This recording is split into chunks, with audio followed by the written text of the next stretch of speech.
Obboloota keenya baga keessan jedhaanii. Egaa Waaqayyo kanaan isaan ga'eef immoo galata kennaa. Isaanillee sagantaa qabsiifataniirus akka isaa reefuun wangeelaawitti mee. Haa ta'u gara walirree osoo hin galii wanta nama kofachiisu yookaan odeeffannoo dubdurii tokkoon isinitti himaa jalqabaachuudha. Isaanis nu jalaa mukaanii asumaan kolfuu. Durka jaarsaaf jaartiitu ibidda maddii taa'eetiin ibidda qaqqaammataa. Gooftaan ibidda maddii taa'ee bargaanfatee lukasaa gamaaf gamanarra buusee midijjaa gamaaf gamanarra dhaabee ishiinis teessee oduu isaanii ho'ifachaa turan. Gaafa kana taa'ee jaarsoduma haasaanii oduu qunna garaa keessa osoo jiranii gidduudhaan itti dhufee jennaan qilleensi uumamaa kuni dhuufuu xas godheetuma xiqqeessee toluuf. Jaartiinis egaa jaarsa ishiitii yookaan gooftaadhaan maaf kana gooten jenneeni ishiin isin dubbanne ittuma dhiifteetiin isin jettee teessee osoo odeessanii ammamoota akka turteet ishiin immoo goote ishiin immoo. Egaa jaarsi dheerate natti fakkaate qilleensi isaas takka taa'ee yeegiiftii koodhe yoo gooftaa koonnaaniin xarriinii yarrarraa guyyaa meeqaa jennaaniin tasaasiirraa kaasii torree gadhu gooftaatte. Tolliin ammoo guyyaa tokko maal godhaa jalqaba yeroo almaas kana wal baran jechuudha. Akka tasaa naannoo tokko waan ta'eef natti mee ture. Jalqaba gaafa argu nahee maal akka godhu wallaalee galgala raata nyaachuu dadhabee hin urgufama taa'ee jilbaan rooqomaa hin urgufama ture. Achii gaafa kana maal godhaa miisee achi baafatee amma kana murteessee jedhee sa'aatii furgee osoo gangalatu osoo achi garagaru sa'aatii furgee jennaan amma murteesseetiin itti muu qaba bakka jedhee miisee isaa banateetiin almaas koon si dhabee jiraachuu hin danda'u lubbuu goyoona jaalattee na jibbitees ammuma natti bitee dafeetuma miisee seenni godhee bilbila algaarratti darbatee achuma garagareera. Osoo inni deebi'ee dhaqee ciisii jala seeniin immoo miisejjiin deebi'e. Galgala laaluu sodaate amma maal naan jette laatanii. Urgufamaa bulee ganama kee galgala immoo gabuu bulee beela'eera si xiqqoo humna dhabee jennaan tasa yoo waanaan jette dheet taa'ee ganaa qorsiisaa hojjetatee manatti hojjetata immoo duubaan nyaanna. Manatti hojjetatee nyaatee gaafa dhaqee too jajjabaatee dibatee filatee tasa yoo beellama naa qabdee dheetiin kataf fedhee dhaqee fiigee dhaqee gaafa bilbila baneetoo miisejjii jala galu kabajamoo maamila keenya hafteen irreega keessaniif kanaaf. Irreega dabalataa guuttadhaa kan jedhu ture jechuudha.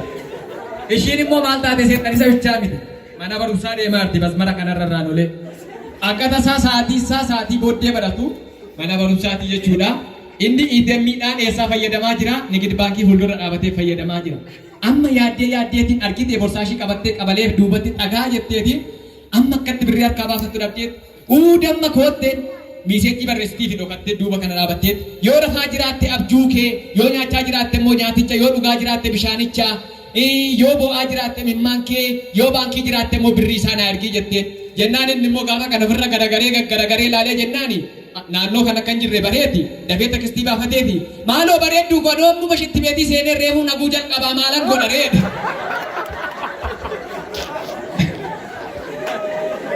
Egaa kana ture taateen isaan dabarsanii hin baa'isu.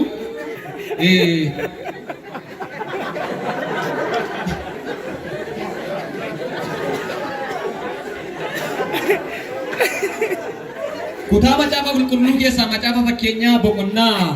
30:18 irraa akkas jedha Solomoon gaafa dubbatu wanta xixiqqaan sadiitu jiru isa abbaa immoo hubachuudhuma isaayyuu hin danda'u. Isaanis karaa joobirri qilleensa irra balali'u, karaa bofni kattaa irra adeemu, karaa markabni galaana irra adeemu, fi karaa dargaggeettiin itti wal jaalatanii dhuguma karaa sana namaan galu karaatti wal jaalatanii dhiifama naaf godhaatii gara walaloo koottan galaa boodarratti waan nama kofalchiiftu yookaan waan yaadatti nama gashitu wayiin isin itti himaa.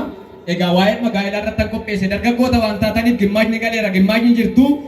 Egaa akkuma ta'utti walitti himnee isaan kanas eebbisnee wal gashinaa jechuudha. Kanaaf fuulduratti wal harka koolaattee taanattanis. Mata dureen walaloo koo gaa'iladha. Waaqayyo gooftaan hundumaa erga uume namichis lubbu qabeeyyii erga maqaa waame wanti tokko qofaan hirruu ta'uu isaa argee gara ofii isaattis kunoo sagalee ergee namichi kophaa ta'uusaa kuni gaarii miti isaafan uuma malee gargaartuu akka isaatii jedhee Waaqayyo gooftaan namichattis kunoo hirriba buusee opereeshinii hafuuraanis lafee keessaa baasee fakkaattii isaa akka qabaatuufis lafee sanatti dubbatee fuudhee kun Addaabitti geesse kaa simboo qabeettii kana heewwaniin hojjete Addaabis yeroo ishee argee guddaa gammadee Waaqayyoon galateeffate lafeeshes lafee kooti fooshes honkooti jedhees ishee jajate kunoo amma reefus ta'e jedhees immoo dubbate akkuma fuula tollii har'aa kana fuulli isaas balaq jedhee ifee mul'ate. Gaa'illi kun maal qaba kan Waaqayyo namaaf laate Yisihaaqis du'a haadha isaa Ribqaadhaan irraanfate akka ishee fuudhuufis immoo Waaqayyumatu hojjete jaalala dhugaaf lapheerraa ta'es ishee jaallate ijoollee danuus ishumarraa godhate bara isaa guutuus itti gammadaa ishee waliin jiraate bara isaa guutuus isheetti gammadaa waliin jiraate hundumaaf kan laattame kun ilmaan namootaati gaa'illi qulqulluun kennaa Waaqayyooti gaa'illi eebbaa kan nama gammachiisu waldaan maatii dabalatee Waaqayyoonis kan hirmaachisu Waaqayyoon kadhatanii erga adda baafatanii walii wajjin jiraachuufis kan walii isaanii godhatanii maatis beeksifatanii waldaas eebbisiifatu bara jireenya isaanis walii wajjin hin jiraatu waldaanis erga isaan barsiiftee daandii jireenya argan argisiifte isaanis maatii isaanii erga eeyyamsiifatanii jaalala dhugaa wal jaalachuu erga mirkaneeffatanii walii wajjin jiraachuufis erga murteeffatanii ba'aa jiru hundumaas waliin baachuuf erga of amansiisanii tokko jedhanii eegalu kaa guyyaa cidha isaaniirraa kaasanii foon tokkos ta'anii jiraatu walitti dhufuun lamaan isaanii. Gaa'illi akkanaa kun gaa'ila eebbaadha fuula Waaqayyoo durattis immoo fudhatamaadha innis qeerrummaan isheenis immoo qarrummaan waliin bultii dhaabbatu kaa jaalalaaf amanamummaan har'a garuu baay'een dubbii gooftaarraa kaatee dhufee gaa'ila dhaabbata erga waliin jiraate erga garaatti hafees dhufee maatii walitti araarfata shingillinnaas maaloodhaaf dhaqaa jedhee jaarsa waldaa kadhata inni kaan immoo gowwoomsee shantabatti iyyuu taphata gaafa ishee tokko dhufu teeleen tolee siimii jijjiirrata gaafa ishee garaatti hafu immoo mana kiraa keessattuu gatee baqata achittis immoo nagaa qaba seetanii kan biraa immoo lakkafata yoo maallaqa qabaate immoo buufata fayyaa deemeeyyuu lubbuu galaafata dargaggoonni keenya har'a meeqatu jireenya akkanaa jiraata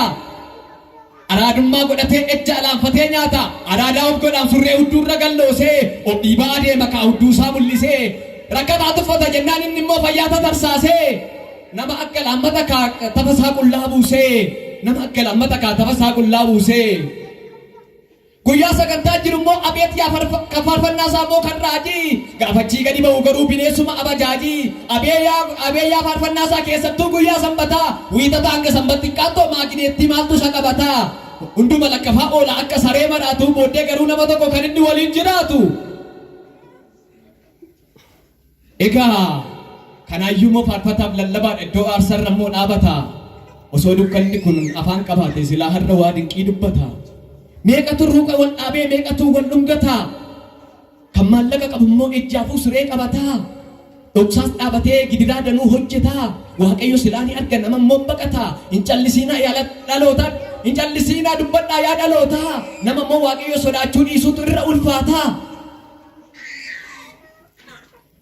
inni kaan immoo gowwomsifuudhas jedhee yeroo deeftuufitti taphataa erga garaa of ga'es bakkee irratti shiiqataa obboleettii osoo qabu obboleettii irratti daba hojjetaa fedha fooniif jedhes lubbuusaa galaafata maal abbee pestaala faalaan dhammaanne malee namni akkanaa jireenya maalii qabda arraabsitti bakkaate malee silaasii eeggata gubaana biddaa lakkii deebii yoo deebita sii wayyaamaa gurbaa maaf diddaa ilaalaa dhaloonni keenya jireenya akkanaa jiraata cubbuun takaallamee hallayyaa du'aarra dhaabata ilaalaa dhaloonni keenya jireenya akkanaa jiraata cubbuun takaallamee hallayyaa du'aarra dhaabata kasaa duwwaa jettoo osoo kashemmoo agartanii waan ishee fakkaattu maaloo hin amantanii ittiin nama gowwomsuuf koosmootiksii ofirratti cabsitee wayyaa kutee barammaa kana hudduutti of ergitee guttuuta ishiis mul'ifti lapheerraan gattarsaaftee dhaloota danuu galaafatti qaama ishee qullaa buuftee gara hidhii gara yoo laalta sareeduma qeeraa ooltu gara nyaaraattis yoo siqtan immoo beerranuma durcilee dhooftu doodiraantii ishiin immoo gondorii nama waa maqaan ishiin ittiin offaaltu barnoota yookaan kan biraati sababni itti ishiin manaa baatu garuu waan lalaatuma watti akka saree maraatu inni kaan ishee ilaalee dharraa fooniitiin gubata inni jajabeessisaa immoo hundee ciikwaa jedhee immoo lakkafata galata faarmaasii isheenis siree galata faarmaasii isheenis qoricha ishee bitattee feetu gurbicha wajjin bulti kaasiree ishee qabattee yoo ta'uu baates turtii baatii lamaan booda garaadhaaf okkolchuu qaaqan isaanii silaa hooda yoo ta'uu baate turtii baatii lamaan booda garaadhaaf qolchuu kaakasaanii silaa hooda boollumti bichaanii har'a osoo afaan qabaate silaa nutti himaam lakkoofsaan daa'imman meeqa akka nyaate namni ilaalaa namni baay'een jireenya namni baay'ee fooniin gumujja'ee borii jireenya isaa dagata dhaloonni keenya ilaalaa gaa'ila akkanaa dhaabaa jira gaa'ila jallataa anaan kan na dhibu namni moo waaqayyoon sodaatu amma jaarsa waldaaf tajaajilaa moo dhoksuuf tattaafatu waaqayyo silaa ni arga nama dhoskuuf jedhanii maaf lubbuu jireenya dhorku ejjuun cubbuu tokko dabalanii moo maaf waaqayyo yakku hafuuraan osoo hin taane barri fidee dhammachaa'ee dhalootatu dhufee iddoo aarsaa irratti wal ga'e nu keessa osoo Kiristoos irra dhufee nu keessaa meeqatu noolaa dubbiin kun soba miti dhugaadha mee qoraatii of laala gurbaan kun hin maraatee gurbaan kun maal ta'e ofii hin maraatee kan akkatti dubbatu iddoo aarsaa irra dhaabatee jettanii immoo akka tasaa yoo gaaffii na gaafattanii abduwwaa miti iddoon hundumtuuyyuu iddoo aarsaa waaqayyo akka ta'e akkanaaf hubattanii lakki yaa seerrabsuu koomitiif lakki yaa obboleessa si gorfachuufani malee akka nama ogeessaa osoon sin jibbate dogoggora kee maafas sitti hima sittaa faradhamu guyyaa isa dhumaa anillee kanan dubbadhee ficciitii kanaa baasee haadhoo koo waan taateef du'a keetu garaa daraase kiisichi gaa'ilaa hin xureeffamiini jedhee dubbata silaa macaafni qulqulluuni sibiran ga'ullee dabareessaa osoo ta'e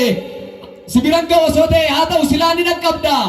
miira kee to'achuu dadhabdee maaliif hin gaggabdaa miira kee to'achuu dadhabdee maaliif hin gaggabdaa sibiran ga'ullee osoo ta'e haa ta'u silaa ni dhaqqabdaa miira kee to'achuu dadhabdee maaliif hin gaggabdaa